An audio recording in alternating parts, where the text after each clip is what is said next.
आइए दोस्तों, पहला क्वेश्चन देखते हैं आज के सेशन का। अगर कोई धन 8 साल में अपने से 3 गुना हो जाता है, मतलब अगर कोई धन का था तो मान लेते हैं वो 1 रुपए है, ठीक है। 8 साल में अपने से 3 गुना हो जाता है, ठीक है। तो कितने समय में वो अपने से 243 गुना होगा। दोस्तों 8 साल में 3 गुना होता है तो नेक्स्ट 8 साल में कितना हो जाएगा? 3 गुना 9। अगले 8 साल में 27, नेक्स्ट 8 साल में 81 एंड नेक्स्ट 8 साल में 243। तो दोस्तों पूरा टाइम कितना लगा? 8, 16, 24, 32 और 40। मतलब हमारा आंसर क्या आएगा? 40 साल। 40 साल में वो अपने से 243 गुना हो जाएगा। ऐसे आप ग्राफ बना के भी चेक कर सकते हैं। दूसरा तरीका है, देखिए 243 3 के कितने पावर में आ जा रहा है? Square 9, cube 27, 4 81 5। 3 के पावर 5 में 243 आ जा रहा है। तो हम 8 गुणे 5, 8 साल में है तो 8 गुणे 5 कर देंगे, हमारा आंसर कितना आ जाएगा? 40 साल। नेक्स्ट क्वेश्चन देखते हैं। अगर कोई धन, देखिए सेम क्वेश्चन है लेकिन इसमें एक अगर रेट भी पूछ दे तो कैसे करेंगे। देखिए कोई धन 3 साल में अपने से 2 गुना हो जाता है। 3 साल में मतलब 1 रुपए है तो कितना हो जाएगा? 2 रुपए। कितने टाइम में? 3 साल में। किस समय में वो अपने से 64 गुना होगा? 64 गुना कब आएगा? 2 के पावर 5, 2 दूना 4, दूना 8, दूना 16, दूना 32, दूना 64। देखिए 2 के पावर 5 मतलब 2 का 5 बार गुणा। 2 दूना 4, दूना 8, दूना 16, 2 दूना 4, दूना 8, दूना 16, दूना 32, दूना 64। ठीक है, मतलब 2 के पावर 6। 2 के पावर 6 में 64 आ जाएगा। तो कितने टाइम में होगा? हम 3 साल में हो रहा तो 3 गुणे 6 कर देंगे, मतलब हमारा आंसर कितना आ जाएगा? 18 साल। ठीक है। अब अगर दोस्तों रेट पूछ दे तो क्या करेंगे? अगर पूछ दे कि किस रेट से हो रहा है, तो देखिए क्या क्वेश्चन दिया है। कोई धन 3 साल में अपने से 2 गुना हो जाता है, मतलब अगर वो 1 रुपए है तो कितना हो जाएगा? 2 रुपए। ठीक है। कितने टाइम में? 3 साल में। ठीक है, मतलब हमारे पास 1 रुपए मूलधन है तो 2 रुपए मिश्र धन हो जाएगा। 3 साल में 3 साल दे रहा तो क्या करेंगे? इसको क्यूब निकाल देंगे। ठीक है, 1 का क्यूब तो 1 होगा, 2 का क्यूब हम ऐसे ही लिखते हैं। तो हमारा रेट क्या आएगा? जो हमारा ब्याज होगा, ब्याज कितना होगा? जो 2 का क्यूब आएगा मिश्र धन, उसमें से मूलधन घटा देंगे। ठीक है, अपान क्या? मूलधन गुणे 100%। तो ही हमारा रेट ऑफ इंटरेस्ट ब्याज होगा। आपको ऑप्शन भी इसी तरह मिलेगा, अगर इसका क्यूब फाइंड नहीं होगा तो ऑप्शन भी इसी तरह करके दिया रहेगा। ठीक है दोस्तों, तो क्वेश्चन में क्या पूछा था? किस समय में अपने 64 गुना हो जाएगा? 18 साल में। अगर रेट भी पूछ दे तो रेट ये होगा आपका। नेक्स्ट क्वेश्चन देखते हैं। अगर कोई धन 5 साल में 4500, वो 10 साल में 6750 हो जाता है, तो धन ज्ञात कीजिए। देखिए इसको क्या क्वेश्चन देखते हैं दोस्तों। क्या है इसमें? कोई धन 5 साल में, मतलब ये आपका मूलधन है, 4500 हो जाता है। यहां से 5 साल बाद कितना हो जाता है? 4500। ठीक है, और यहां से नेक्स्ट 5 साल बाद कितना हो जाएगा? 6750। कितना हो जाएगा? 6750। 10 साल बोला है, मतलब ये 5 + 5 10 साल हो गया। ठीक है, तब देखिए दोस्तों मूलधन से यहां तक 5 साल है, यहां से यहां तक 5 साल है। ठीक है, इनके बीच का डिफरेंस सेम है, तो इसके और इसके बीच का और इसके और इसके बीच का जो रेशियो होगा वो सेम होगा। तो पहले हम दोनों के बीच का रेशियो ज्ञात कर लेते हैं। 6750/4500। जब इसको हम काट देंगे तो 3/2 रेशियो आएगा। ठीक है, मतलब कि अगर ये 2 है तो ये 3 है। ठीक है, अगर दोस्तों ये 2 है तो ये 3 है, मतलब कि अगर ये 2 होगा तो ये 3 होगा। ठीक है, ठीक है, तो हमारा एक नया क्वेश्चन बनता है कि 2 संबंधित 3 किसी वैल्यू की रेशियो है, उसमें 3 की वैल्यू दे रखा कितना है? 4500। तो 2 की वैल्यू क्या है? जब 3 बराबर 4500 तो 1 बराबर कितना हो जाएगा? 1500। तो 2 बराबर कितना हो जाएगा? 3000। तो हमारा मूलधन कितना आ जाएगा? 3000। ये दोस्तों हमारा आंसर आ गया। मतलब वो धन कितना है? मूलधन जो प्रिंसिपल पूछा था कितना हो जाएगा? 3000। अगला क्वेश्चन देखते हैं। अगर कोई धन 2 साल में 8000 होता है, मतलब कि कोई मूलधन है, प्रिंसिपल है,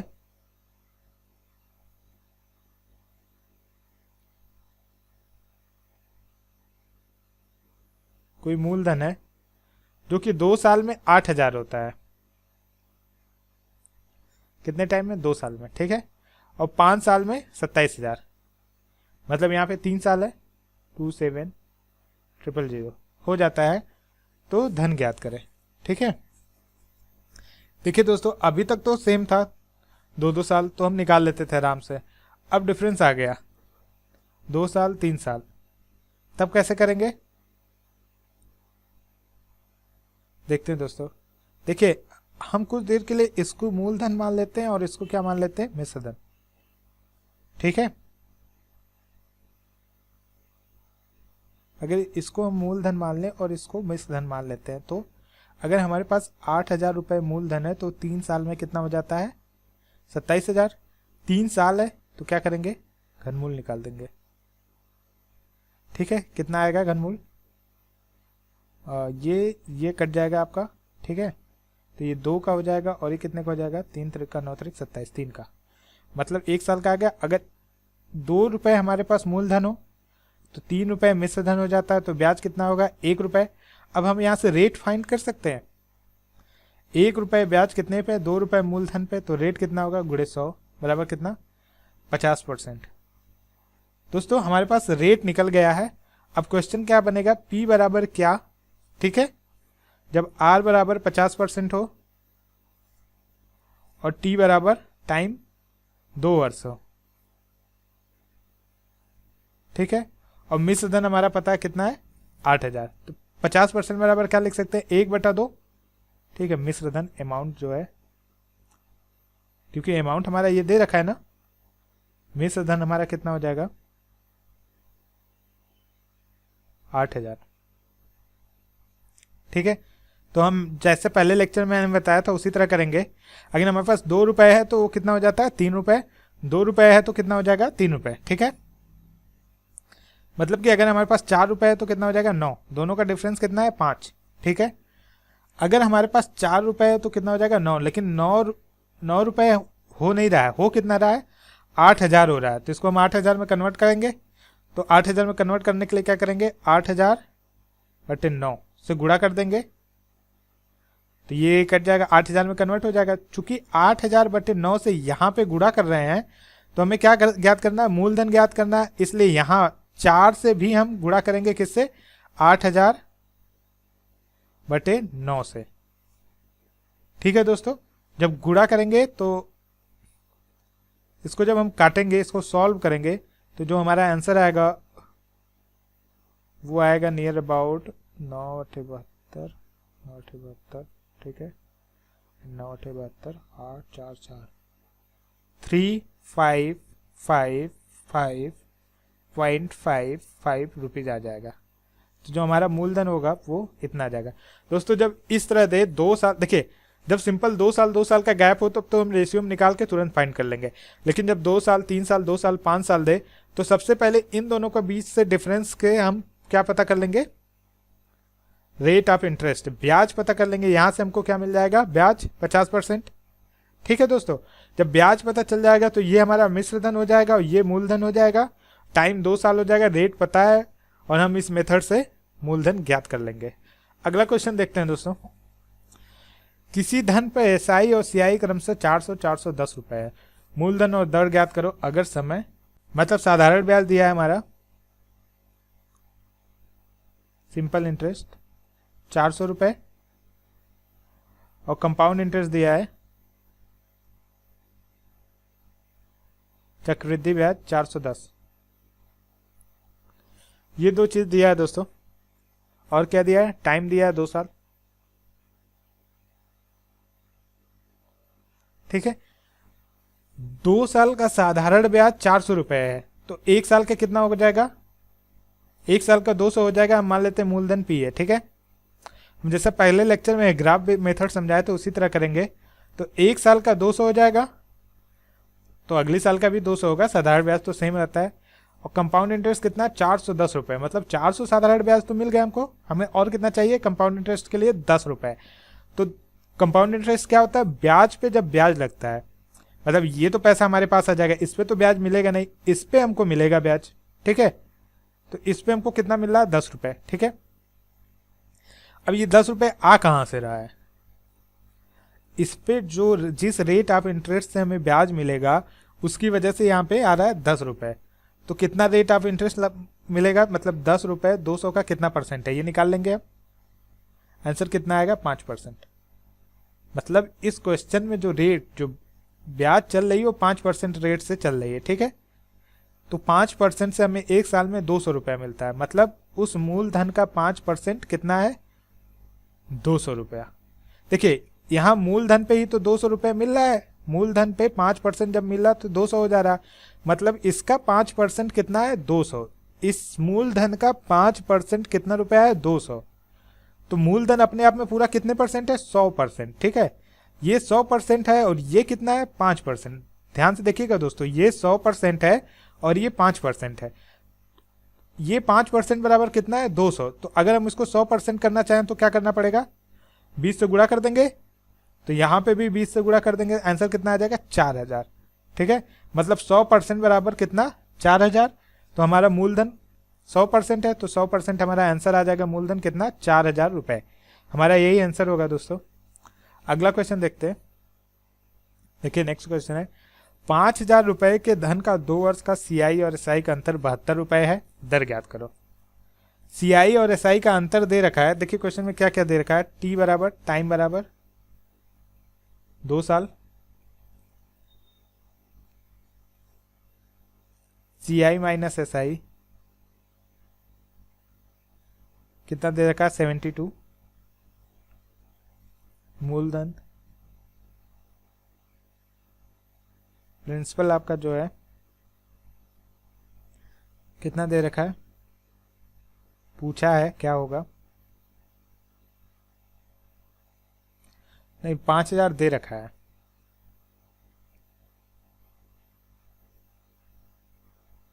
पूछा क्या, रेट दर पूछा है,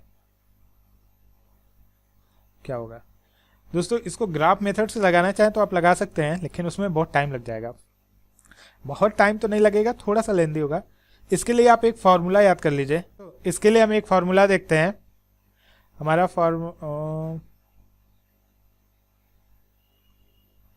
दोस्तों हम ग्राफ मेथड से करना चाहें तो ये तो बहुत जल्दी सॉल्व हो जाएगा, जल्दी नहीं थोड़ा सा टाइम लगेगा। इससे अच्छा एक फार्मूला हम रट लेते हैं। रेट बराबर जब ऐसे क्वेश्चन पूछा हो तो √d/p गुणे 100, ठीक है। ये अंडर रूट में केवल d/p है। d बराबर क्या है, डिफरेंस अंतर कितने का, सीआई माइनस एसआई। अब p हमारा प्रिंसिपल हो जाएगा मूलधन। यहां पे वैल्यू पुट कर देंगे, डिफरेंस कितना है 72, और हमारा प्रिंसिपल कितना है, मूलधन कितना है 5000 गुणे 100। इसको जब कट करेंगे तो ये 36 आ जाएगा और ये 2500। रूट से हटाएंगे तो 6/50 गुणे 100, 50 दूना 100। हमारा जो आंसर आ जाएगा 6 गुणे 2 12%। तो आंसर कितना होगा 12%। अगला क्वेश्चन देखते हैं। 3 वर्ष के चक्रवृद्धि ब्याज व 1 वर्ष के साधारण ब्याज का अनुपात 3.64 संबंध 1 है, तो दर ज्ञात कीजिए। देखिए दोस्तों ये क्वेश्चन बहुत ही अच्छा है और ये एसएससी में कई बार पूछा जा चुका है, बैंक के लिए भी ये इंपॉर्टेंट है। तो आइए देखते हैं इसको कैसे करते हैं। 3 वर्ष का चक्रवृद्धि ब्याज,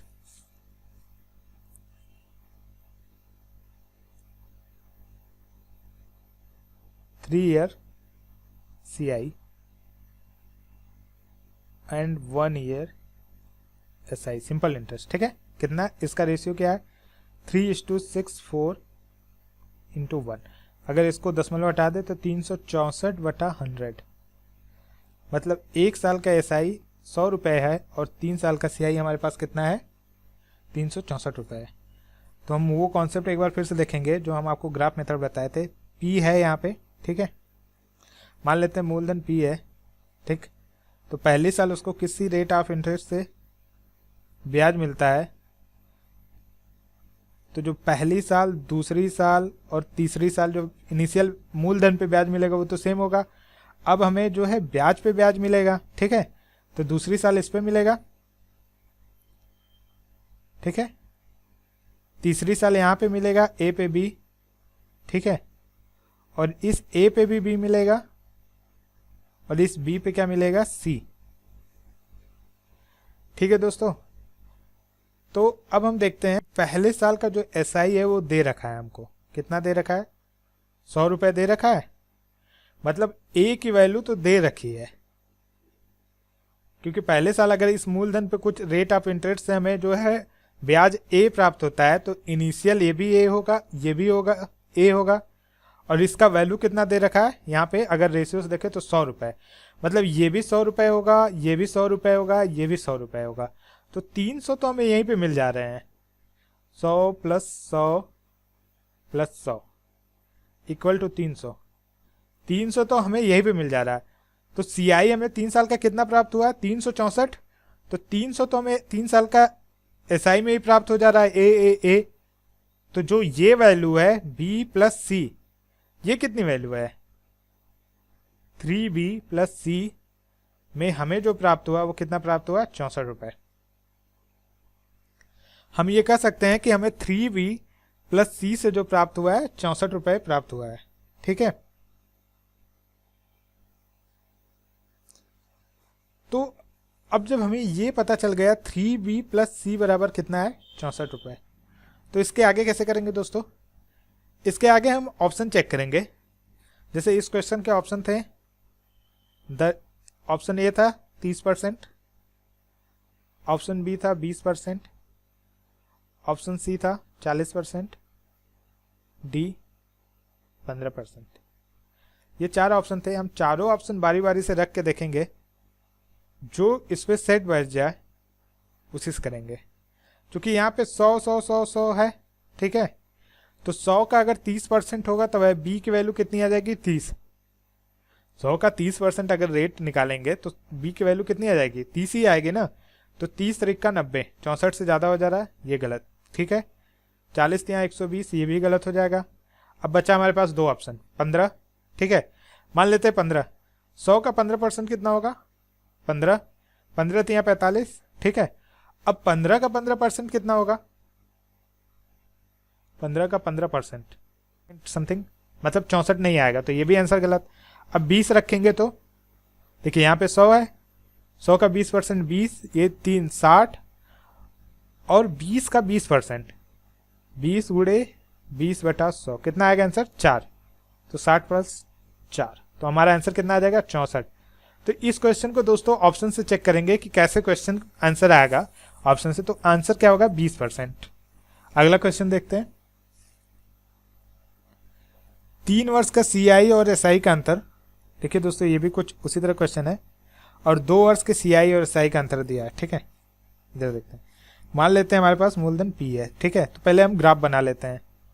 कुछ रेट से इसको जो ब्याज मिलेगा मूलधन पे ए में मिलेगा, और उसी रेट से ए का जो मिलेगा वो बी मिलेगा, अगले साल के लिए बी मिलेगा, इस साल के लिए भी बी मिलेगा, और इस साल के लिए सी मिलेगा। ठीक है, तो क्या बोला, 3 वर्ष के सीआई और एसआई का अंतर 2 वर्ष के सीआई और एसआई के अंतर का अनुपात। देखिए, इसको जब इस हिस्से को ऐड कर देंगे तो 3 वर्ष का हो जाएगा, और नहीं तो यहीं तक रखेंगे तो कितना रहेगा, 2 वर्ष का। ठीक है, आप समझ रहे हैं दोस्तों ना, 3 वर्ष के मतलब ये जो आपका आ जाएगा 19 आ जाएगा, और ये जो आ जाएगा 6 आ जाएगा। ठीक है, तो 3 वर्ष का सीआई कितना होगा, 3 वर्ष के सीआई और एसआई का अंतर। ठीक है, एसआई कितना होगा, 3a, और सीआई कितना होगा, 3a प्लस 3b प्लस सी, यही तो होगा। देखिए, एसआई शुरू की लाइन होगी ए 3 साल की, तो 3 हो जाएगा, सीआई टोटल जुड़ जाएगा 3a प्लस 3b प्लस सी, दोनों का डिफरेंस पूछा है, मतलब 3a प्लस 3b प्लस सी माइनस कितना, 3a, तो हमारे पास कितना बचेगा, 3b प्लस सी। ठीक है, ये हमारे पास बचा 3b प्लस सी अपॉन क्या, 2 वर्ष का। अगर 2 वर्ष का देखते हैं कितना आएगा, 2a, क्या हो जाएगा, 2a हमारा एसआई आएगा, और सीआई कितना आएगा, 2a प्लस बी। ठीक है, माइनस 2a, तो कितना आ जाएगा, b। ठीक है, और ये रेशियो हमारा दिया है कितना, 19/6। ठीक, तो b की वैल्यू हमारा कितना दिया है 6। तो जब b की वैल्यू यहाँ पे पुट करेंगे तो 3 6 18 एक, b की वैल्यू 6 हमें पता है, तो c की वैल्यू कितनी पता चल जा रही है 1। ठीक है, अब जरा यहाँ पे ग्राफ में देखिएगा आप, अगर b की वैल्यू यहाँ पे कितनी है 6 और c की वैल्यू 1 है, ठीक है, और हमसे क्वेश्चन क्या पूछा दर, तो ये 6 से 1 आई कैसे, कुछ रेट ऑफ इंटरेस्ट से ये ब्याज मिला है। ठीक है, मतलब 6 रुपए पे 1 रुपए ब्याज मिल रहा है, उसका रेट ऑफ इंटरेस्ट पूछ रहा है, मतलब 1 रुपए हमें ब्याज मिल रहा है कितने पे 6 रुपए पे। ठीक है, तो दर क्या होगा 100 से गुणा कर देंगे और जब इसको काटेंगे तो 50/3, मतलब हमारा आंसर आ जाएगा 16 सही 2/3%। दोस्तों अगर आपको ये वीडियो पसंद आई हो तो लाइक ज़रूर कीजिएगा, कमेंट कीजिएगा, अपने दोस्तों के साथ शेयर कीजिए और सब्सक्राइब करना मत भूलिएगा। हमें बहुत से ज़्यादा सब्सक्रिप्शन